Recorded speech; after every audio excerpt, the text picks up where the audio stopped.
Hi, I'm Raylyn Worcester, and this is Spreading the Word. That's Word with a capital W, as in the written Word, the Bible, and the Word made flesh, Jesus Christ. I'm going to share with you article number 5 of the bigger picture. This one is called Imposters. If you haven't heard articles 1 through 4, I recommend you go back and listen to those first. Each one of these articles builds upon the one before it to put together the entire picture we need to see. Just listening to one here and there because you like the title or are intrigued by it isn't going to bring you where you need to go.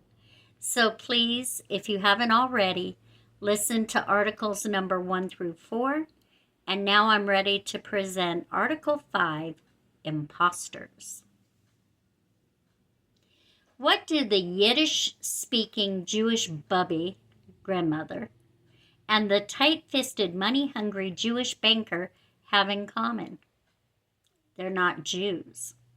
They're imposters. Indeed, nearly every stereotype that comes to mind when a Westerner thinks Jew has nothing to do with real Jewish people, and this is by design. There are people who are descended of Noah's son Japheth, who are not Semite, who are not Israeli, who are not Jews, but have so successfully integrated themselves into the Jewish culture that they've commonly been accepted as such, and some have even deluded themselves into believing that they are God's chosen people.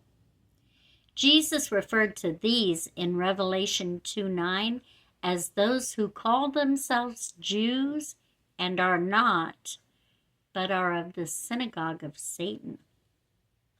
They are Ashkenazi. As we saw in our article entitled Who's Who, Noah had 3 sons from whom the entire world was populated. Shem, whose descendants are Semites. Ham, father of the Canaanites. And Japheth, from whom comes Gog, Magog, and Ashkenaz. Abraham was from the line of Shem, and it was he whom God chose to come apart to live a life pleasing to him and promised to make a great nation through his son Isaac. From Isaac came Jacob, whose name was changed by God to Israel. And the term Jew comes from Judah, one of the 12 tribes of Israel, the line, incidentally, from which the Messiah would come. None of these had anything to do with either Ham or Japheth.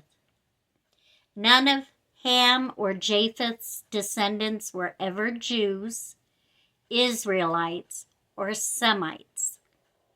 But Noah prophesied in Genesis 9:27, God shall enlarge Japheth, and he shall dwell in the tents of Shem.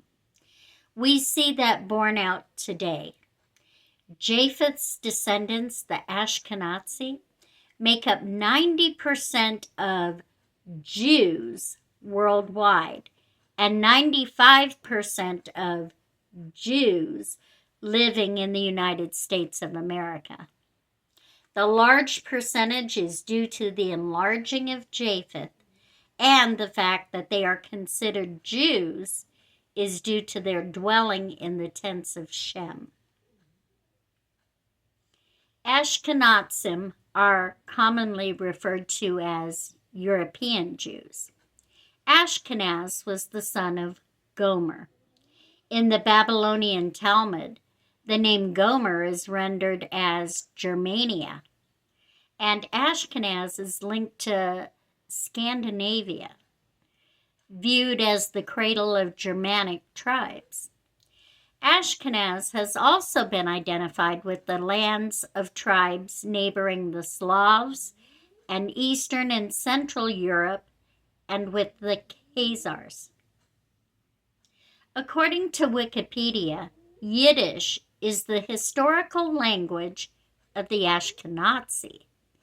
It originated during the 9th century in Central Europe, providing the pre-existing language of the Ashkenazi community with an extensive Germanic-based vocabulary. Although Ashkenazim are not Jews, Yiddish is written with a fully vocalized alphabet based on the Hebrew script, allowing it to become a widely accepted part of Jewish culture. The earliest surviving references date from the 12th century and call Yiddish the language of Ashkenaz, a variant of Middle High German. In common usage, the language is called mother tongue, distinguishing it from Hebrew and Aramaic, which are collectively termed holy tongue. Paul Wexler, a professor of linguistics at Tel Aviv University, also affirms that the grammar of Yiddish contains a Khazar substrate. Here is an interesting quote from Jack Bernstein from his book entitled The Life of an American Jew from the Noontide Press in 1991. Comments in the parentheses are mine. It is important for us to understand that Jews are not one race of people. There are two distinct groups of Jews in the world, and they come from two different areas of the world. The Sephardic Jews from the Middle East and North Africa, and the Ashkenazim, the singular is Ashkenazi, Jews from Eastern Europe. The Sephardic is the oldest group, and it is they who are the Jews described in the Bible.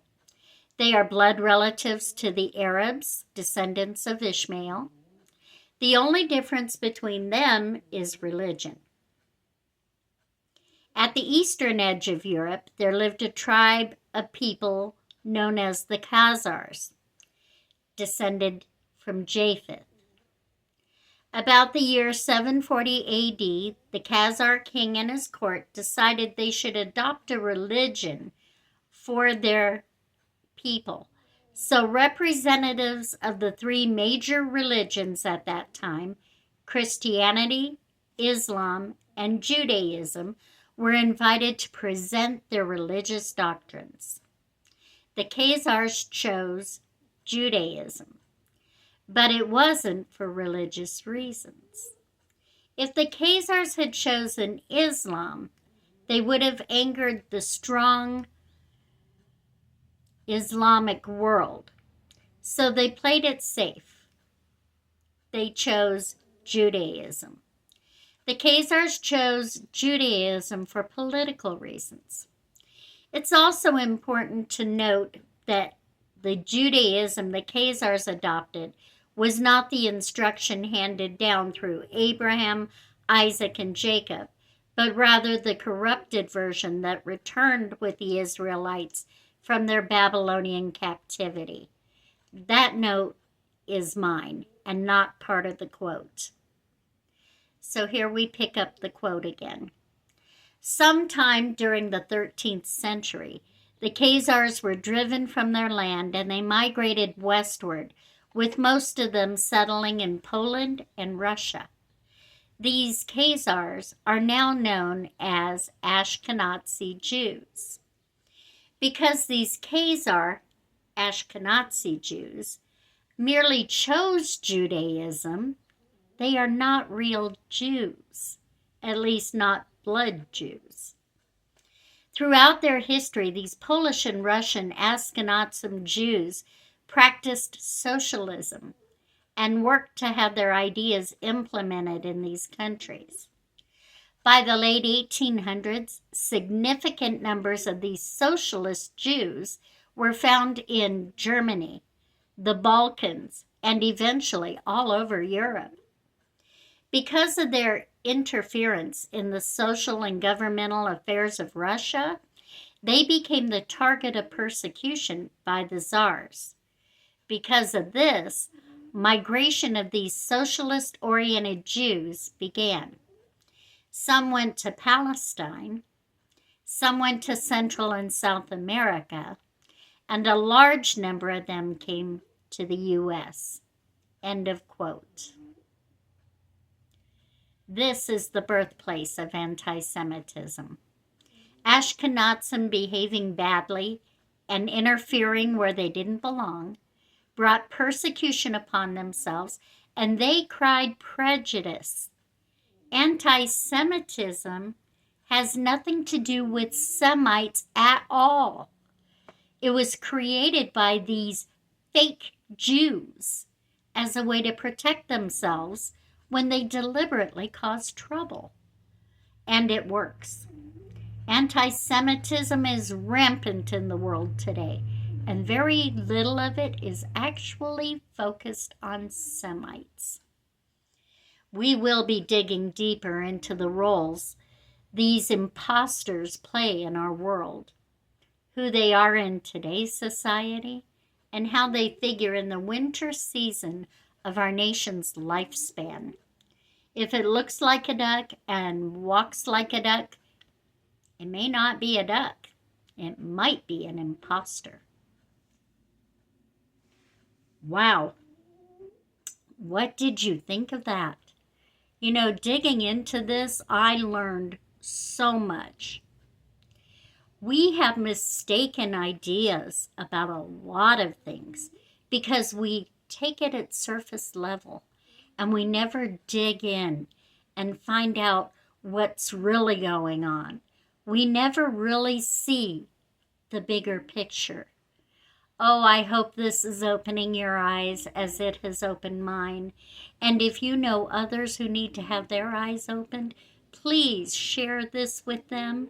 Have them start at the very beginning of the bigger picture and follow along with you all the way through to the end.